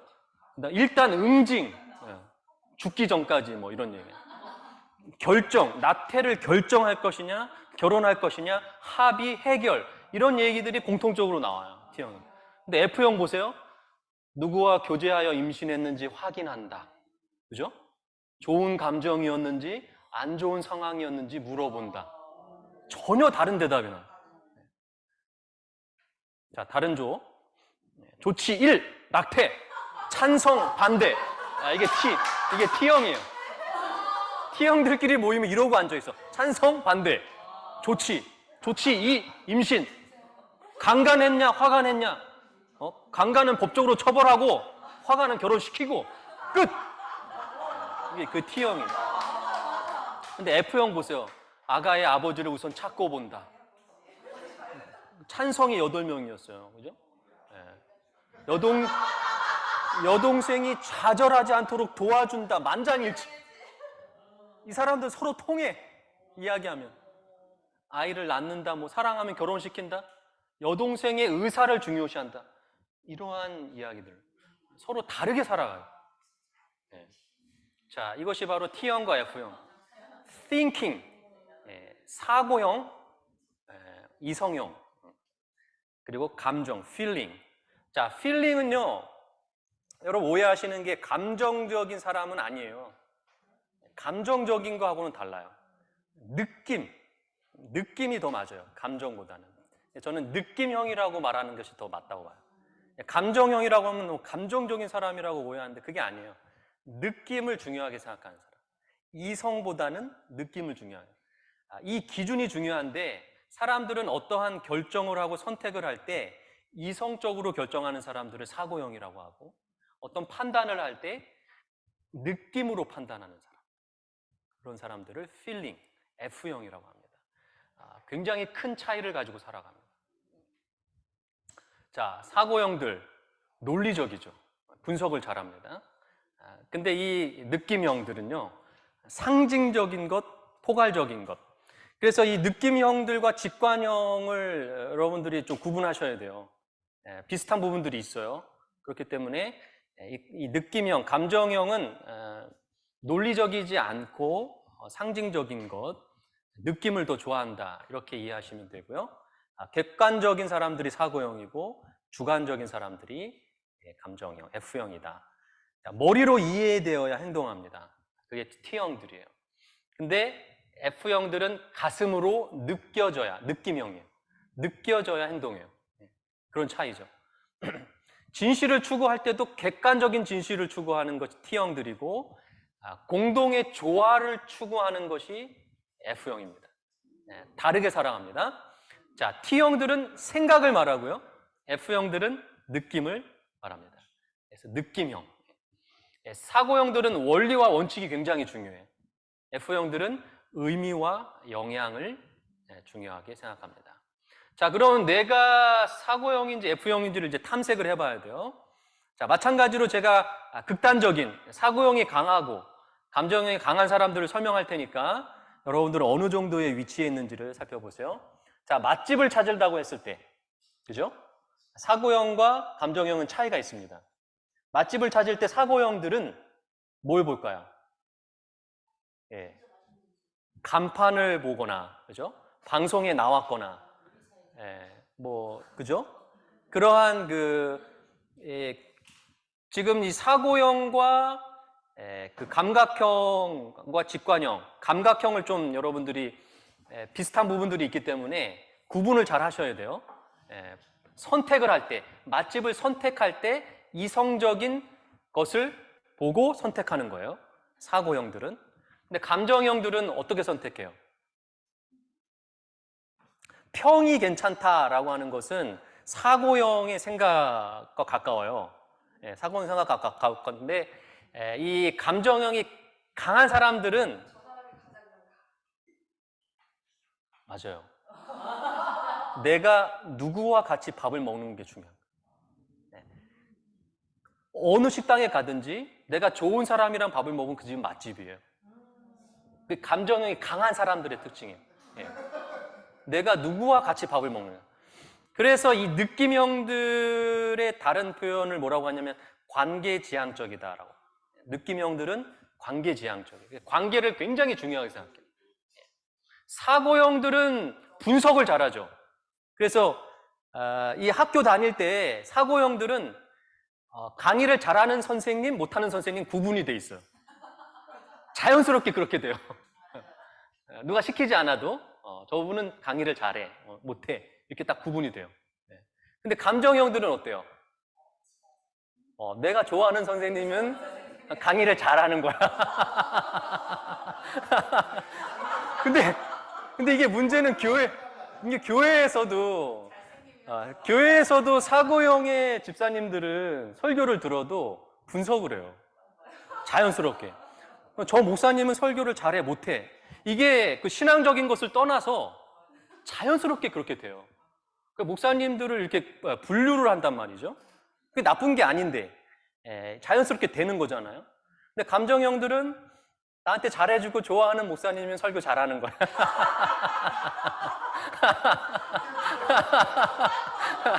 그게 신앙생활에도 연관이 돼요. 성향이. 영화를 볼 때에도 감정형들은 내가 좋아하는 배우가 나오면 좋은 영화야. 내가 좋아하는 감독이 만들었는. 근데 이 사고형들은 다르죠. 굉장히 다릅니다. 분석을 하면서 영화를 보더라도 수업할 때 감정형들은 앞자리에 앉기를 좋아해요. 그리고 호응을 잘해요. 리액션이라고 하죠. 호응을 굉장히 그러니까 강의할 때 강사들에게 가장 좋은 사람들은 F형들이에요. 그러니까 F형들이 많이 있으면 강의가 재미있고 호응을 잘해요. 막 리액션을 막. 근데 내용을 몰라. 호응을 너무 심하게 하다 보니까 내용을 모를 때. 그래서 지금 감정형과 이 사고형의 부부가 살았을 때 굉장히 큰 갈등이 있습니다. 부부 관계. 저희 집이 그래요. 제가 굉장히 강한 사고형이고 제 아내는 굉장히 강한 감정형. 자, 그러면 뭐 단적인 예를 들어 드라마를 하나 보더라도 마지막에 이제 남자 주인공이 죽으면 감정형이 아내는 눈물을 흘리면서 내 남편이 죽은 것처럼. 근데 옆에 있던 사고형의 남편은 뭐라 그래요? 죽는 연기 저렇게 한다고. 분석하는 거. 죽는 연기도 분석을 해야 되는 그런 차이를 가지고 살아가죠. 자, 그럼 이제 부부싸움을 하잖아요. 사고형의 남편과 감정형의 아내가 부부싸움을 하는데 사고형의 남편이 부부싸움을 한참 하다가 뭐라고 이야기하냐면 밥 먹고 하자. 와, 감정형의 아내는 도무지 이해할 수가 없어. 지금 밥이 너무 전문용어로 그 인간 지금 밥이 넘어가? 근데 왜 사고형이 그런 말을 할까? 여러분 이제 이해하셔야 돼요. 사고형이 왜 그런 말을 했을까요? 사고형은요, 밥은 밥이고 싸움은 싸움, 이게 분리가 돼요. 그러니까 밥은 먹고 하자 이런 이야기가 무슨 저런 인간이다 이게 아니고 사고형이 강하기 때문에 그런 얘기를 하는 거예요. 근데 놀라운 것은 반대가 있을 수 있잖아요. 제가 강의를 하면서 이런 얘기를 했더니 사고형의 아내가 여기 앉아 있었던 거예요. 그때 사고형의 아내가 뭐라 그래요? 목사님, 저는요 싸움은 싸움이지만 밥은 해주고 싸워요. 그런 얘기가 나와요. 그러니까 사고형 다른 거예요. 다르게 살아가요. 자, 직장 생활할 때 굉장히 힘들겠죠. 사고형의 상사를 만나. 부하 직원들 잘못한 것들 아주 서슴없이 이야기. 제가 이제 세원고등학교 교목으로 있었는데 제가 이제 부교목이고 교목이 있어요. 저 성향이 정반대예요. 우리 담임 목사님은 감정형의 교목이고 저는 사고형이에요. 그러니까 아이들을 대할 때 달라요. 저는 아이들이 저랑 아무리 친해도 잘못된 것은 반드시 이야기해줘요. 반드시 이야기해주고 서슴없이. 근데 이 목사님은 얘기를 못해. 얘기를 절대 못해. 그냥 돌려서 다르게 살아가요. 네. 우리나라는 사고형이 더 많아요. 6대 4 정도 통계적으로 봤을 때. 근데 놀라운 것은 그냥 제 생각입니다. 재림교회는 사고형이 너무 많아요. 그건 제 생각이에요. 재림교인들은 교회를 선택할 때 이성적으로 선택했어요. 이 교회가 정말 안식일이 옳고, 그죠? 남은 교회고. 그러니까 우리 교인들을 보면 굉장히 좀 이성적이에요. 이성적인 게 굉장히 강하다 보니까 감정형들이 오면 상처를 많이 받아요. 저도 마찬가지고 사고형이기 때문에 나도 모르게 다른 사람들에게 제가 의도하지 못한 상처를 줄 때가 굉장히 많아요. 자, 그러면 여러분 생각해 보세요. 제가 목사로 살아가는데 우리 성도들이 사고형의 목사를 좋아할까요? 감정형의 목사를 좋아할까요? 대부분의 성도들은 감정형의 목사를 좋아해요. 왜냐하면 우리 목사님이 나를 이해해 주기를 바라고 나를 공감해 주고 위로해 주기를 바래요. 그래서 교회에 오는 거거든요. 근데 저는 타고나기가 사고형에 강한 목사기 때문에 목회하기가 너무 힘든 거예요. 그러니까 제가 고민을 많이 한 거예요. 제가 처음에 말했던 좋은 놈, 나쁜 놈, 이상한 놈. 제 자신이 이상한 놈이라고 느낀 게 내가 목회자로 살아가는데 이상한 거예요. 내가 이렇게 목회할 수 있을까라고 하는 고민이 생기는 거예요. 그때 MBTI를 제가 공부하면서 이제 치유를 받은 거예요. 내가 이상한 것이 아니라 나는 사고형이 굉장히 강하게 살아가는 사람이구나. 자, 그럼 여러분 생각해 보세요. 그러면 예수님은 사고형이에요, 감정형이에요?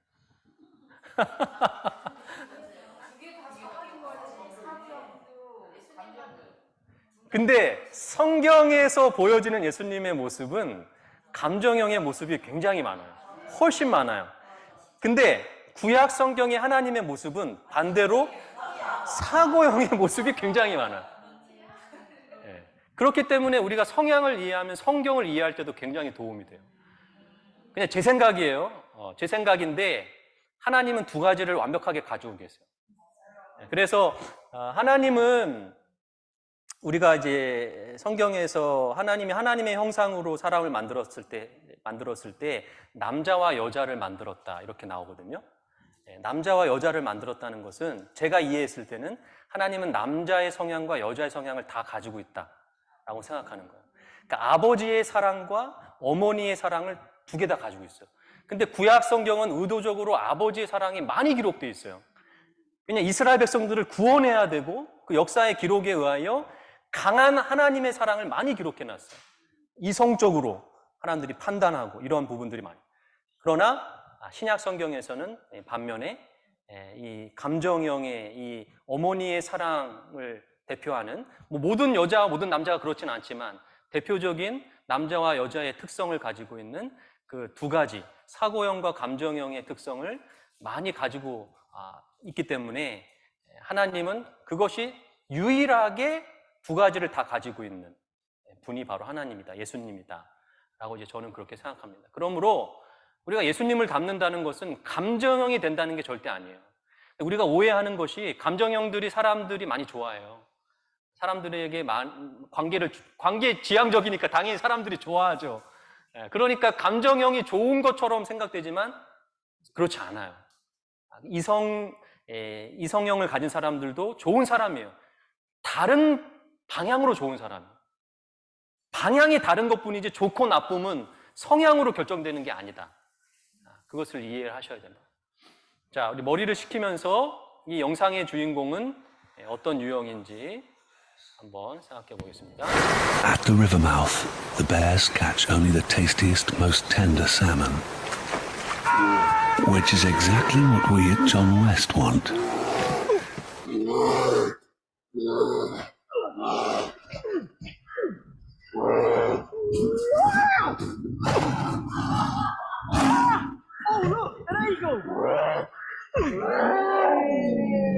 John West endure the worst to bring you the best. 자, 이 영상에서 이 주인공이 사고형일까요? 감정형일까요? 뭐 이것도 정확하게 검사 안 해봤기 때문에 모르지만 제 생각에는 감정형일 가능성이 높다. 왜냐하면 사고형은 아무리 배가 고파도 곰에게 달려들지 않아요. 이성적으로 판단하고 선택하기 때문에. 근데 감정형들은 때로는 배가 고프면 근데 이 영상을 보실 때 이런 생각하신 분 계세요? 저게 진짜일까 가짜일까? 그러면 사고형일 가능성이 있어요. 어떠한 영상을 봤을 때 이것이 진짜인지 가짜인지가 중요한 사람들이 사고형이에요. 그런데 감정형에 강한 사람들은 어머 저거 뭐야? 그냥 좋아해. 그냥 반응해. 그게 진짜인지 아닌지가 중요하지가 않아. 근데 옳고 그름 그게 중요한 게 사고형. 나는 사고형으로 살아가는가? 감정형으로 살아가는가? 근데 이 성향은 우리 인간관계에 굉장히 큰 갈등과 함께 문제를 일으킬 수 있는 중요한 부분입니다. 왜냐하면 제 아내가 아주 강한 감정형이기 때문에 이 다른 성향의 사람들이 만났을 때 서로를 이해하고 노력하지 않으면 굉장히 큰 문제가 발생해요. 제 아내는 관계를 중요하게 생각하고 저는 그렇지 않잖아요. 그럼 우리는 각자가 자기 성향대로 살아가면 결국은 결핍이 생겨요. 근데 사고형은 그게 별로 중요하지 않아요. 관계가 중요하지 않기 때문에 결핍이 적어요, 상대적으로. 근데 감정형이 느끼는 결핍은 굉장히 심해요. 내 남편이 사고형이 강하기 때문에 관계에서 오는 그 사랑을 느끼지 못해요. 그러면 다른 사람에게 그것을 얻어야 되니까 얼마나 힘들어요. 집에서 그 사랑을 받고, 특별히 이제 이 감정형이 가장 좋아하는 단어가 공감이에요. 공감. 감정형을 다른 말로 하면 공감형이라고도 말해요. 공감이 감정형의 굉장히 큰 키워드예요. 그 감정형의 아내는 공감을 받아야 살 수가 있어요. 근데 사고형은 제일 못하는 게 공감이에요. 사고형이 제일 못하는 게 공감이에요. 그럼 공감을 못 받기 때문에 제 아내는 평생을 결핍 속에서 살아가요. 여러분, 제가 이게 지금 웃으면서 이야기하지만 굉장히 심각한 얘기예요. 그러니까 우리가 성향을 아는 게 우리 부부관계나 인간관계에 굉장히 심각한 문제를 회복할 수 있는 중요한 시작이 돼요. 이것을 알고 사는 것과 모르고 사는 건 큰 차이가 있죠. 알고 싸우는 것과 모르고 싸우는 건 큰 차이가 있어요. 모르고 싸우면 결국은 헤어지게 돼 있어요. 극단적으로. 근데 서로 이것을 알면 이해하려고 노력을 하죠. 근데 그 노력이 여러분 성향을 극복하는 것이, 학자들은 타고난 성향은 바꿀 수 없다라고 아주 못을 박아놨어요. 그리고 심지어 바꿀 필요도 없다. 근데 문제는요, 제가 신앙생활하면서 이게 문제가 발생해요. 네. 신앙생활할 때에는 감정형이 굉장히 많이 요구가 돼요. 그리고 목회자로 살아갈 때 그러면 저는 저의 성향의 약점을 극복해 가야 돼요. 근데 이 성향을 극복한다는 것은 사실은 불가능한 거기 때문에 그때 필요한 것이 예수님의 능력. 그게 그리스도인들이 가지고 있는 힘이에요. 그렇기 때문에 일반 상담학의 한계가 거기에요. 바꿀 필요가 없다. 바꿀 수도 없다. 그러나 기독교 상담, 그리스도인 상담, 성경적인 상담은 예수님의 능력이 필요하다. 그래서 예수님의 이름을 부르고 나의 약점을 극복해 나가는 거예요. 내가 공감하기 힘든 사람인데 이 모든 것을 제가 깨닫고 느끼니까 이 심각성을 알게 되고 내 아내가 지금 결핍이 있고 이러다가 내 아내가 진짜 아파서 죽겠구나. 그러한 갈망과 갈급함이 생길 때 아무리 노력해도 안 될 때 예수님의 이름을 부르게 돼 있어요. 예수님의 능력을 구하게 돼요. 예수님 도와주세요. 그러면 정말 할 수 없는 공감을 해주는 거예요. 그러면서 조금씩 사이가 회복되는 그런 경험을 제가 최근에 했습니다. 최근에 했고 지금도 진행 중, 노력 중. 근데 우리는 편한 쪽으로 살아가기 때문에 우리가 의식적으로 이것을 예수님의 능력을 구하지 않으면 자연스럽게 사고형으로 살아갈 수밖에 없어요. 변하지가 않아요. 그러면 끊임없이 나의 약점에 대해서 거울이 필요합니다. 거울. 내 자신을 볼 수 있는 거울이 있어야 돼요. 근데 그 거울은 말씀이 될 수도 있고요. 그 다음에 가장 좋은 거울은 나랑 가장 가까운 사람이 거울의 역할을 해줘야 돼요. 나의 모습을 이야기해줘야 되는데 근데 그때 조심해야 되는 게 뭐냐면 아주 잘 이야기해줘야 돼요. 좋게. 안 그러면 상처를 받고 오히려 역효과가 나요. 우리의 거울은 완벽하지가 않기 때문에 깨진 거울이잖아요. 깨진 상태로 다른 사람을 비춰주면 그 사람에게 상처가 돼요. 그렇기 때문에 최대한 하나님의 거울을 덧입어서 그 사람의 약점을 이야기해 줄 수 있어요. 약점을 함부로 이야기하면 역효과가 납니다. 그러니까 거울이 되어주려면 연습을 굉장히 많이 해야 돼요. 근데 문제는 많은 사람들이 자신의 약점을 그냥 인식하지 않고 살아가기 때문에 변화가 시작이 안 돼요. 그래서 이 시간이 저는 너무 소중한 거예요. 저와 똑같은 고민을 하고 계신 분이 한 분이라도 계신다면 저는 이번 시간들을 통해서 우리가 함께 해보자는 거예요. 함께 약점을 극복하고 예수님의 능력을 붙잡고 우리가 해보자는 거예요. 안 그러면 우리 주위에 가까운 사람들이 너무 힘들어요. 나의 약점 때문에. 교회의 성도들이 힘들고 내 가족이 힘들고 많은 이웃들이 나의 약점 때문에 힘들게 살아갈 수 있다는 생각을 우리는 반드시 해야 됩니다. 자, 마지막 영상을 보고 마치겠습니다. 시간 다 됐나요? 네, 좋습니다. 마지막 영상 하나만 보고 마칠 텐데요. 이것은 남녀 차이에 대한 굉장히 유명한 영상인데요. 이것은 남녀 차이도 되지만 제가 말씀드린 감정형의 가장 키워드, 공감에 대한 부분을 보여주는 아주 좋은 영상입니다. 사람은 누구나 남자로 태어나거나 여자로 태어납니다. 둘 사이에는 분명한 차이가 있지요. 그렇다면 남자와 여자의 차이, 그 핵심은 뭘까요? 다시 아이들은 뿡 다시 뿡 아파. 함께 놀던 엄마가 망치에 손을 다친 척 합니다.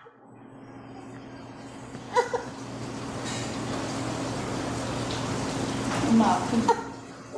아이는 엄마가 다친 게 마치 자기 잘못이기라도 한 것처럼 울먹이더니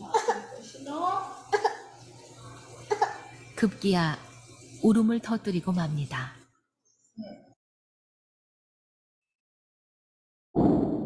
이 아이는 여자아이입니다. 너무 다쳤어.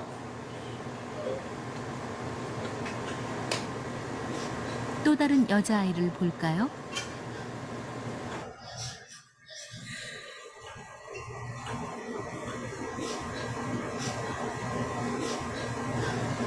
이 아이 역시 바로 반응이 나옵니다.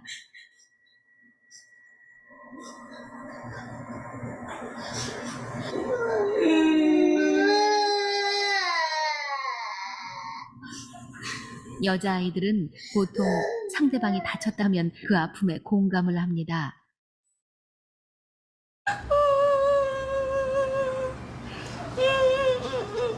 그럼 남자아이를 한번 볼까요?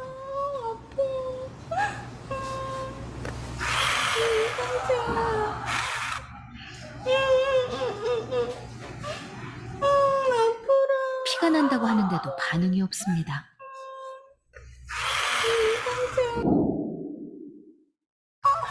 너무 아프다. 이 아이는 다를까요?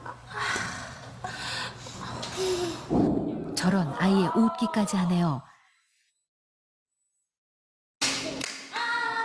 한날 한시에 태어난 쌍둥이는 좀 다르지 않을까요? 엄마 아야야 했어. 서준이 호해주세요. 엄마 아야야 했어. 호. 서준이도 역시 반응이 없습니다. 여기 봐봐. 반면 서준이의 쌍둥이 서현이는 바로 이것이 남녀 차이의 핵심입니다. 네, 우리 아들 키우시는 분들 너무 절망하지 마시고 이 남녀의 차이도 되지만 이 공감, 그죠? 감정형과 사고형의 굉장히 큰 차이를 보여줍니다. 이 아이들이 만약에 사고형과 감정형, 남자라고 해도 감정형을 가지고 있으면 점점 자라나면서 공감을 해주게 돼 있어요. 여자라도 사고형이면 조금 무디게 될 수 있어요. 그러니까 남녀의 차이를 떠나서 성향이 더 강하게 작용을 해요. 제가 말씀드렸죠. 오늘 인간을 이해하는 것은 여러 가지를 이해를 해야 된다. 근데 성향이 굉장히 많은 영향을 주는 것은 사실이에요. 여러 가지 중에서 타고난 성향이, 저 같은 경우도 성향이 저에게 굉장히 많은 영향을 줘요. 그 다음에 가장 큰 것이 이제 어렸을 때 발달 심리, 부모와의 관계에 굉장히 영향을 많이 줍니다. 그리고 뭐 환경, 상황, 여러 가지를 다 우리가 이해해야 그 한 사람을 이해할 수 있는데 우리는 너무도 쉽게 다른 사람을 판단해요. 다른 사람을 이해하려는 노력을 하지 않아요. 그렇기 때문에 관계가 계속 문제가 발생합니다.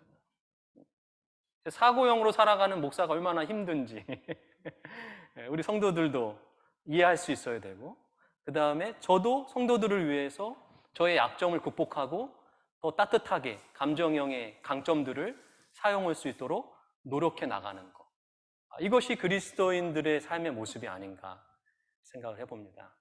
오늘 여러분들에게 있어서 조금이라도 한 분이라도 이런 인간 이해에 대한 강한 갈망이 생기시고 자신의 약점을 바라보시면서 그 약점을 하나님의 능력으로 함께 극복해 나가는 그런 삶의 귀한 시작이 되기를 바라면서 오늘 강의를 마치겠습니다.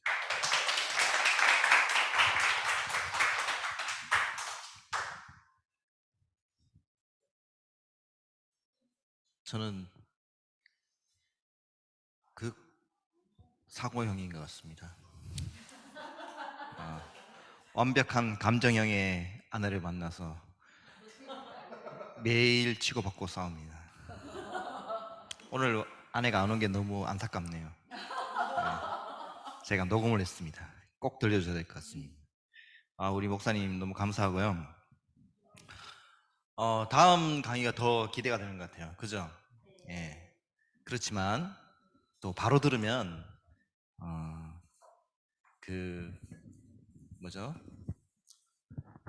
기대감이 더 이렇게 떨어집니다. 그래서 다음에는 다른 주제로 저희가 강의를 듣게 됩니다. 우리 이현모 목사님의 강의를 들 텐데요. 천년계의 메아리입니다.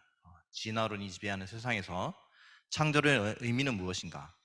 마지막 시대에 창조론을 배우고 가르쳐야 하는 이유에 대해서, 그리고 새천사의 기별과 창조론의 관계, 또 천년계에 나타난 창조론의 실체를 확인하게 될 것입니다. 우리 이현모 목사님은 별석꽃들 과학관에서 파괴 목사님으로 계셨고, 또 특별히 또 과학 해설사로 활동하고 계십니다. 그래서 저희가 다음 시간에는 우리 천년계에 대해서 더 깊이 있는 강의를 듣게 될 것 같아요. 우리 교회 이 천년계에 관심을 많이 가지고 계시는 학부모님들이 많이 계시는데 초대를 해야 될 것 같습니다. 그런가요?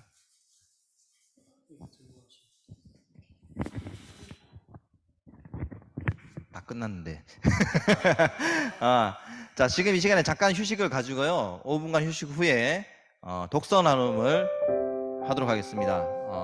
책을 못 읽고 오신 분들은 들깨적 하시면 됩니다. 예, 지금 잠깐 휴식하시고 5분 후에 뵙도록 하겠습니다.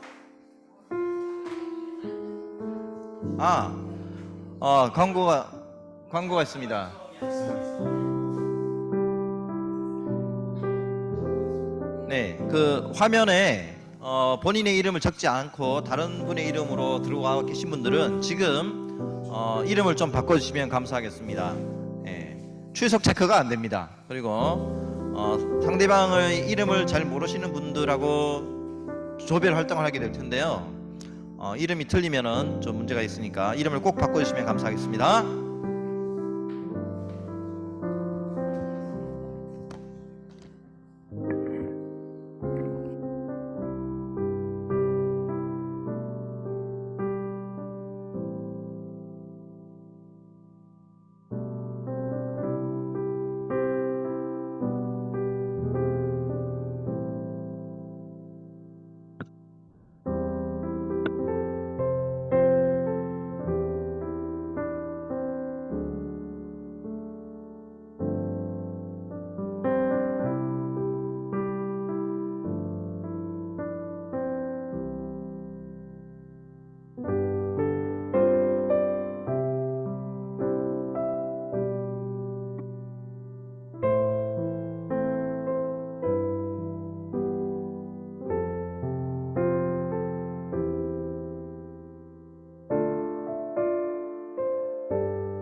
버리려고 쓰레기를 버리려고